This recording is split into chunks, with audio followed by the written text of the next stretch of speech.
brings me to, kind of the origin of Ibiza, like the first invaders who came into Ibiza, or the merchants who came into Ibiza.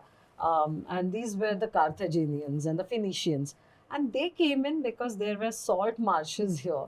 And that is actually the second UNESCO heritage site, right? The Sa Caleta settlement, because salt was so precious, and they said that the salt that came from Ibiza was called white gold because it was so precious. And these people started mining salt here, and they actually named the island Ibiza after the god Bes, who's the protector of dance and music. So I think back then they set the destiny for dance and music to And be it continues continued till today. here, right? So did you see the salt marshes, or did you have a chance, or So we didn't get anything? to, I would not say we didn't visit the salt marshes, but what we did, and I have this book over here, and it's called the Ibiza Edition Okay. Defender Rally.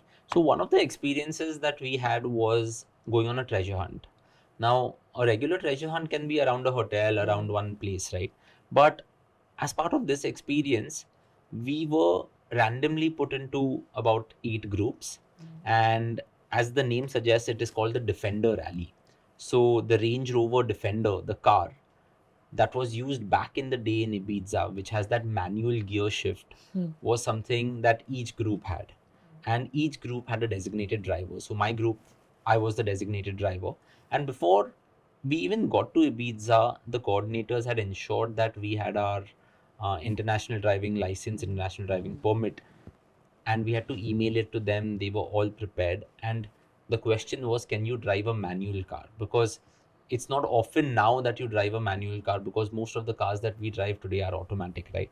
So using the clutch was again a good experience for me, much say after like 8 or 9 years, because back then I used to drive a Santro, which was manual, and now I was driving a Defender. So one of the experience of this, or how this treasure hunt was structured, was that they had 3 points in the island that you had to get to. One was the lighthouse, one was the salt flats that you mentioned, and one was another area which was like a beach. And covering those 3 points in the island ensured that you had seen everything that Ibiza had to offer. So the treasure hunt was designed in a way that we first got to the beach. We met a local there who asked us a question. We had to give an answer. We had to take a clue, run to the second place, go there, go to the lighthouse, again answer a question, and What then go to fun. the salt flats and click a photo.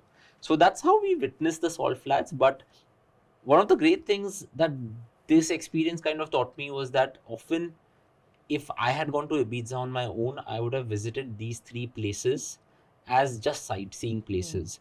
But when you combine it into an experience, and we often do that for many of the corporate trips, it kind of gives you a flavor of the island without going to one place and thinking that, okay, I have to stay over here for another 2 hours. So yeah, that's Yeah, how we witnessed the salt flats. it's great when it becomes part of a story.